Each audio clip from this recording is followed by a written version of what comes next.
दोस्तों, मैं विवेक एक बार फिर से अपने YouTube channel stock trading technique पर आपका हार्दिक स्वागत करता हूं। दोस्तों, आज का सेशन भी हाईली वॉलेटाइल रहा। निफ्टी ने दोनों तरफ की अच्छी मूव दिखाई और अल्टीमेटली फ्लैट क्लोजिंग। लेकिन जिन स्टॉक्स के ऊपर मैं अपना ओपिनियन आपके साथ रोज शेयर करता हूं, निफ्टी इंडेक्स में जो अच्छी वेटेज रखते हैं उनकी परफॉर्मेंस तो आप मेरी वीडियो के साथ एनालाइज कर सकते हैं, जो नीचे डिस्क्रिप्शन बॉक्स में लिंक है। अब कल क्योंकि नया वीक शुरू हो रहा है और नए वीकली एक्सपायरी की शुरुआत भी है, तो कल की पॉसिबिलिटीज कैसी बनती है इन निफ्टी के 10 स्टॉक्स के अंदर, चलिए एक बार उसको डिस्कस करते हैं। हिंदुस्तान पेट्रोलियम, देखिए कल के दिन में भी एक हैमर क्रिएट हुआ और आज के दिन में भी लो से एक हैमर क्रिएट हुआ है, बुलिश हैमर दोनों दिन। और जिनको कैंडल स्टिक्स पैटर्न की नॉलेज है, बुलिश हैमर का मतलब होता है कि एक बड़ा सेलिंग प्रेशर दिखा मार्केट के अंदर, इंट्राडे में स्टॉक बहुत नीचे तक गया, लेकिन वहां से एक सपोर्ट मिली और दुगनी स्पीड से वॉल्यूम्स के साथ उसने आके फिर अप साइड पर क्लोजिंग दिखाई। और देखिए कल के दिन में तो लो से हाई की क्लोजिंग थी, ये वाली जो ऊपर की क्लोजिंग, जो ग्रीन में हम ऊपर के प्राइस को यहां पे देखते हैं और रेड में हमने ऊपर तक गए, लेकिन क्लोजिंग स्लाइटली सी हाई से नीचे आई। तो जैसे मैं इस स्टॉक में पहले से बुलिश हूं, 223 के ऊपर ये स्टॉक पिछले 3 दिन से क्लोजिंग दिखा रहा है, और जबकि इंट्राडे में इसने नीचे की सपोर्ट को होल्ड किया है 223। 3 बार दिन लगातार इसने उस सपोर्ट को छुआ है और क्लोजिंग हायर साइड पर। तो जब तक ये 223 के ऊपर है, बिल्कुल बेरिश मत होइएगा। बुलिश क्रॉसओवर भी है, तो तब तक आप बाइंग साइड पर रह सकते हैं। लेकिन हां, किसी भी कारणवश अगर स्टॉक में एक सेलिंग दिखी, जिसकी पॉसिबिलिटी बहुत कम है, अगर 223 किसी कारण से ब्रेक होता है तो आपने शॉर्ट नहीं लेनी फिर भी। लेकिन हां, 222 या 220 ब्रेक होता है तो एक बड़ा फॉल इस स्टॉक में देखा जा सकता है। लेकिन मैं आपको डरा नहीं रहा, अभी इसमें एक बुलिश स्ट्रेंथ है, तो अभी इसके अंदर हमें नेगेटिव नहीं होना, तो आप बाइंग में रह सकते हैं। आईटीसी में मैं बेरिश हो गया था और मैंने आपको बोला भी था कि ये अच्छे लोज दिखाता जा रहा है, और आप इसके अंदर ये मान के चलिए कि एक जब तक ये अपनी 9 दिन की मूविंग एवरेज के ऊपर नीचे है तो बाइंग तो करिएगा मत, क्योंकि जब तक 9 दिन की मूविंग एवरेज को ब्रेक करके ये नीचे ट्रेड कर रहा है, स्टॉक में स्ट्रेंथ है ही नहीं।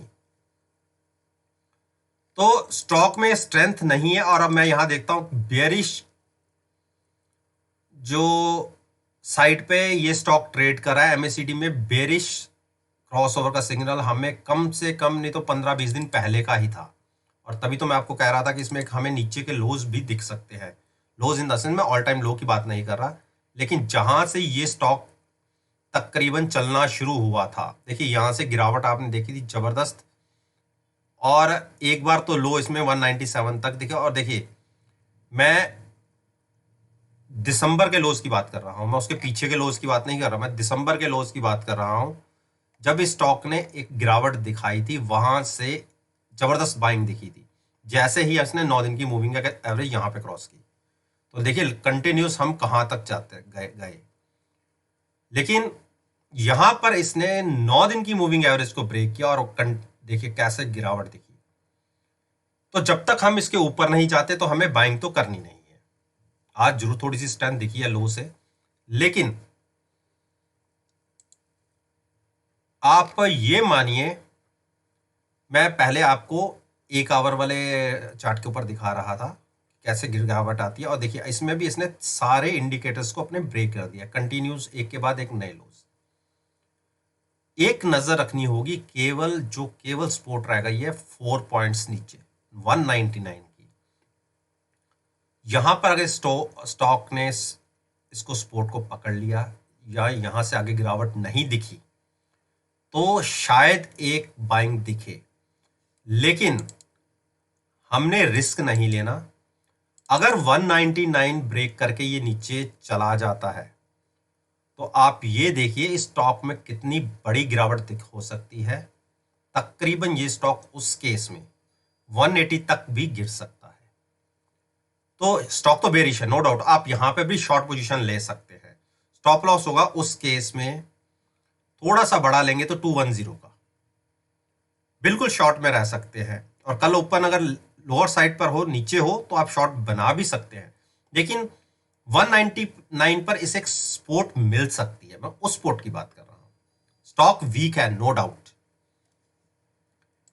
अब बात करते हैं हिंडाल्को। हिंडाल्को ने देखिए रोज नए के नए हाइज। तो मैंने इसके अंदर आपको बोला था कि जब तक ये 250 के ऊपर है, कल के दिन में 248 के प्राइसेस के आसपास बनते थे, तो आप लॉन्ग में मैंने कहा था कि आप रह सकते हैं। और कल के दिन में मैंने, क्योंकि यहाँ क्लोजिंग आई थी, मैंने कहा था आप थोड़ा बड़ा स्टॉप लॉस लेना है तो आप 248 का लीजिए, और नहीं तो आप 255 के स्टॉप लॉस के साथ भी ट्रेड ले सकते हैं। ये मैंने अपनी कल की वीडियो में बोला था। और देखिए हमें कल मिली थी क्लोजिंग 259 की, और जैसा मैं बताता हूं कि अगर हम उसके ऊपर ओपन हुए और कंटिन्यूस ऊपर बने रहे तो आप बाइंग में जा सकते हैं। देखिए ऊपर ओपन हुए 262 के आसपास ओपन हुए, और जहां ओपन हुए वो प्राइस नहीं टूटा नीचे की तरफ, तो यहां आधे घंटे बाद भी अगर आप ट्रेड लेते तो उस केस में आप 264 265 के आसपास आपको ट्रेड मिलता। 255 के स्टॉप लॉस के साथ जो टारगेट आपको इंट्राडे में दिखा वो 275 का भी था। तो जैसे मैंने कहा था कि हमें ऊपर की तरफ ऐसे ट्रेड मिल सकता है, जिसमें मैं 95% श्योर था, ट्रेड मिला। अब कल के लिए क्या पॉसिबिलिटी बनती है? बुलिश क्रॉसओवर है, वो पहले से ही हमें कंफर्म है। आरएसआई 72 है, गुंजाइश है ऊपर जाने की। तो बिल्कुल 272 की क्लोजिंग आई है। अभी हम केवल और केवल जो इसने ट्रेंड पकड़ा हुआ है हम उसके साथ ट्रेड लेंगे, उसके साथ ट्रेड लेंगे।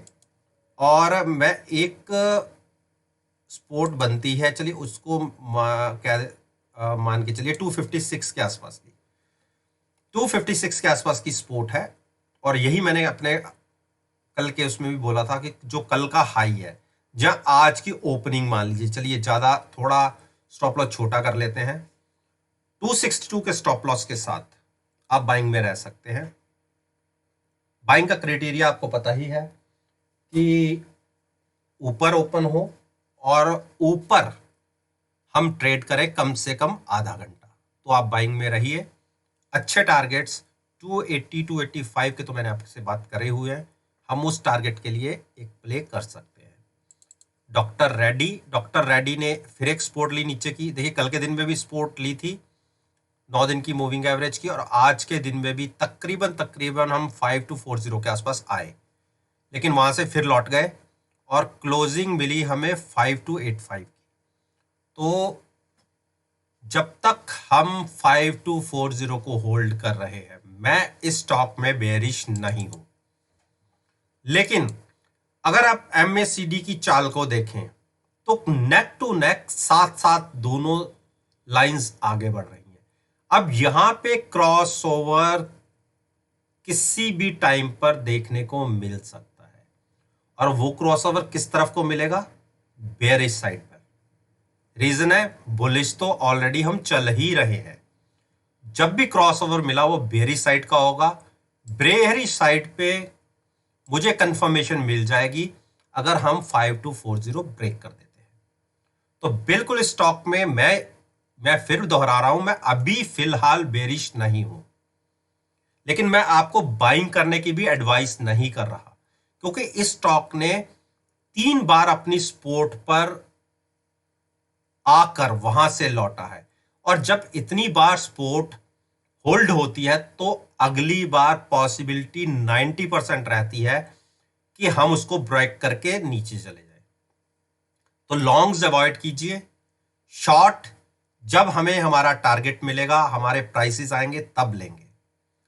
सिप्ला सिप्ला ने आज फिर नीचे जाके एक ऊपर की मूव दिखाई, 2 दिन लगातार अपने सपोर्ट को होल्ड किया, और जैसे मैंने अपनी पिछली डॉक्टर रेड्डी में बात करी है, ऐसे ही मैं इसमें इंटैक्ट हूं कि 6, 7, 8, 9, 10 दिन लगातार स्टॉक ने एक कंसोलिडेशन फेज के अंदर से ये स्टॉक गुजरा है, और अभी भी इसने ना ब्रेकडाउन दिया है या ब्रेकआउट दिया है। तो इस स्टॉक को वेट एंड वॉच की टेरिटरी में उसमें रखिए कि हमें इसको पहले देखना है ये ब्रेक डाउन देता है या ब्रेकआउट देता है, तो हम इसमें ट्रेड लेंगे। तो 825 के नीचे क्लोजिंग पर आप इसमें शॉर्ट पोजीशन ले सकते हैं। देखिए, भारतीय इंफ्राटेल के पता नहीं क्यों इन्वेस्टिंग के ऊपर इसके रेट्स अपडेट नहीं हो रहे, अभी तक भी ये पुराने ही इसको दिखा रहा है, तो मैं इसके ऊपर मैं अपना ओपिनियन शेयर आपके साथ नहीं कर पाऊंगा। अब आता हूं मैं भारतीय एयरटेल के ऊपर, और देखिए आज की मूव मेरे 568 के टारगेट से इसने हाई लगाया 557 का, 9-10 रुपए से अभी हम नीचे से रह गए, थोड़ा वहां से लौटे वापस 546 पर हमने क्लोजिंग दिखाई है। और मैंने कहा था कि मैं स्टॉक में बुलिश हूं पिछली वीडियो में, और मैंने कहा था बेरिश साइड पर भी सोचिएगा भी मत। 523 के स्टॉप लॉस के साथ मैंने बिल्कुल बाइंग के लिए बोला था, और स्टॉप लॉस थोड़ा सा और नीचे की बात करी थी कि 513 का लेके भी आप ट्रेड कर सकते हैं, क्योंकि कल के दिन में 522 और 529 के बीच में ज़्यादा फर्क था नहीं। तो देखिए, हम जहां कल क्लोज हुए उसके कल हमारी क्लोजिंग थी 528 की या 29 मान लीजिए, ओपनिंग मिली हमें 532 और क्लोजिंग मिली 546 की। तो अभी भी हम इसके अंदर बाइंग में रह सकते हैं। उस केस में अब अपने स्टॉप लॉस को रिवाइज करके ऊपर ले जाइए, 532 या 535 के स्टॉप लॉस के साथ आप बाइंग कर सकते हैं। शॉर्ट अभी मत सोचिए, टारगेट 568 के। बजाज फाइनेंस में कल मेरे कंप्यूटर में थोड़ी दिक्कत आ गई थी, तो मैं बता नहीं पाया था, लेकिन इसमें बेरिश था मैं। देखिए, अभी भी ये अपनी तीनों मूविंग एवरेज ब्रेक करके नीचे ही क्लोज दिया हुआ है। आज इसमें बड़ी मूवमेंट दिखी नहीं, हाँ छोटा सा 5000 के आसपास का एक प्राइस दिखा, लेकिन मुझे इसके अंदर ज्यादा एक बेरिश साइड की मूव दिख रही है। रीजन, इसमें आप शॉर्ट पोजीशन बना सकते हैं, लेकिन बनाइएगा तब जब आज की क्लोजिंग के नीचे ये ओपन हो और कंटिन्यूस आधा घंटा नीचे ट्रेड करे। स्टॉप लॉस होगा, थोड़ा सा इसमें स्टॉप लॉस बढ़ा लेना पड़ेगा। देखिए, क्लोजिंग आई है 5077 की, लेकिन जिस स्टॉप लॉस की मैं बात कर रहा हूं वो बनता है 5145 पर। तकरीबन 60-70 पॉइंट्स के स्टॉप लॉस लेना इसमें बहुत जरूरी है, क्योंकि स्टॉक का वैल्यू काफी बड़ी है। तो अगर थोड़ी सी भी मूवमेंट दिखी तो 100-200 पॉइंट इसके लिए कुछ नहीं है। तो उस केस में आप शॉर्ट पोजीशन ले सकते हैं। टारगेट नीचे के होंगे 4675 या 4700, ये तो आप मान के चलिए ज्यादा ही वेरिएशन होंगे। लेकिन मैंने कहा था कि मैं 4% के आसपास इसमें गिरावट मान के चल रहा हूं, जिसमें 200 के आसपास की एक गिरावट इसके अंदर देख सकते हैं। अब बात करते हैं हम अरविंदो फार्मा ने देखिए एक जो सपोर्ट बनती है उसको आज छुआ और वहां से वापस हो गया, और कल के दिन भी इसने इसी सपोर्ट को छुआ और वहां से ऊपर क्लोजिंग दिखी थी, लेकिन आज की क्लोजिंग कल की क्लोजिंग से नीचे है। तो पॉसिबिलिटी बन रही है कि हम इस सपोर्ट को ब्रेक कर दें 959 को, लेकिन खुलते ही कल हम कोई शॉर्ट पोजीशन नहीं लेंगे। मैं इसके अंदर कंफर्टेबल हूंगा जब ये 944 के नीचे एक क्लोजिंग दिखा दे, तब मैं शॉर्ट पोजीशन लेना पसंद करूंगा। देखिए, ऐसी जैसी ये कैंडल फॉर्मेशन हुआ है, ऐसा कैंडल फॉर्मेशन यहां भी हुआ था, उसके बाद का आप देखिए हाइज कहां लगे। तो इसीलिए मैं जब तक 9 दिन की मूविंग एवरेज को ब्रेक करके ये स्टॉक नीचे क्लोजिंग नहीं देता, मैं इसमें बेरिश नहीं होऊंगा तब तक, और मैं वेट एंड वॉच की एक स्ट्रेटजी क्रिएट करूंगा कि पहले देखूंगा कि मुझे नीचे की तरफ ब्रेकडाउन मिलता है तो ही मैं शॉर्ट पे पोजीशन क्रिएट करूंगा। उस केस में मुझे 915880 के टारगेट्स भी देखने को मिल सकते हैं।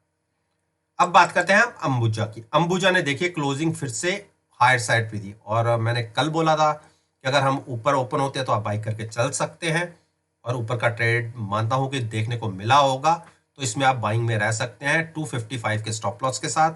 इसमें अभी कहीं भी दूर दूर तक कोई भी नेगेटिव पॉसिबिलिटी नहीं दिखती, तो इसमें शॉर्ट अभी मत करिएगा। तो दोस्तों, ये मैंने आपके साथ निफ्टी इंडेक्स के 10 ऐसे स्टॉक्स के ऊपर अपना ओपिनियन शेयर किया है जिनकी वेटेज निफ्टी के अंदर बहुत ज्यादा है। और अगर कल के ट्रेडिंग सेशन के साथ मेरी इस वीडियो को एनालाइज करेंगे, यकीन मानिए आपको बहुत अच्छे पॉजिटिव रिजल्ट्स देखने को मिलेंगे। अगर आप समझते हैं कि आपको इस वीडियो से कोई इंफॉर्मेशन मिली है तो मेरे वीडियो को लाइक कीजिए, शेयर कीजिए और मेरे यूट्यूब चैनल को सब्सक्राइब करना मत भूलिए। और अगर बेल आइकन का बटन प्रेस करेंगे तो नोटिफिकेशन टाइम से आप तक डिलीवर हो जाएंगे। इस बात के साथ मैं आपसे विदा लेता हूं और एक नई वीडियो के साथ फिर से आपके सामने आऊंगा। तब तक के लिए धन्यवाद। Take care and have a nice